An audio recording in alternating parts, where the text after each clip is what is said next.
What's up YouTube, it's Adam from Grover Boys Racing, and I want to go over why you want to use the dyno as a tool and not just for a horsepower number or to brag, because a dyno is really to tell you how the car makes power, not how much it actually makes.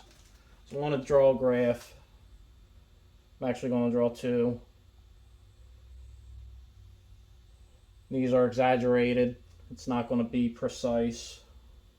So our first graph, our horsepower is 1,000, is where it peaks at 8,000 RPM. And then for our torque, we make 500 foot-pounds at 3,000 RPM. So I'll just draw a little peak lines, if you will. And our second curve,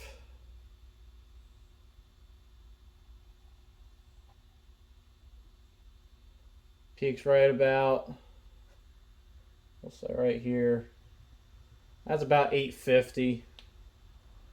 We'll say 800 because we don't have 850 on the graph. So 800 horsepower at, and it really comes on at about 5,000 RPM. So I'll draw another little line there, and then it carries all the way to 8,000. And then our torque,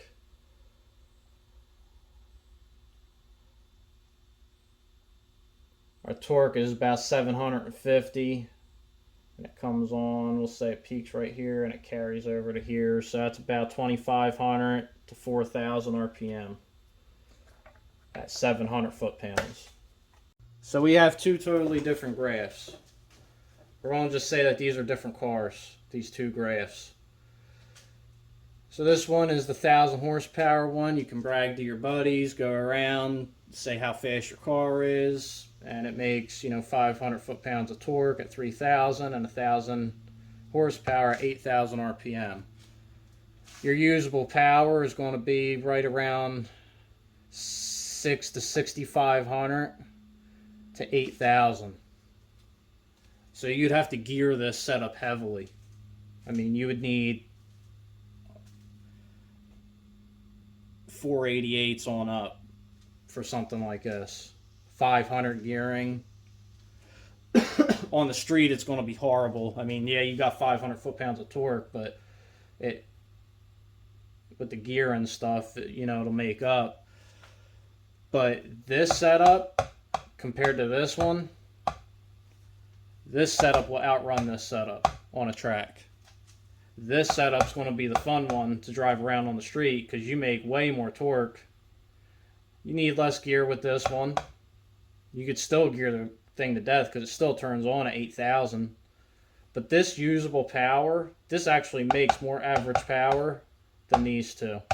And that's what you need to go off of. Average power, not peak. That being said, I hope you guys enjoyed this video. My phone's acting up. I had to make this in like 3 different pieces. I got a virus on it, I guess. And it's like throwing pop-ups of games and a bunch of other bullcrap. So hopefully you learned a little something. Remember, you want to go off the average horsepower number and not so much your peak number, because a peak number can be as high as it wants. If your average sucks, then the combination's worthless.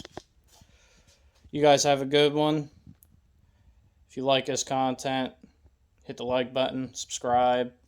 I appreciate you guys watching. Have a good one.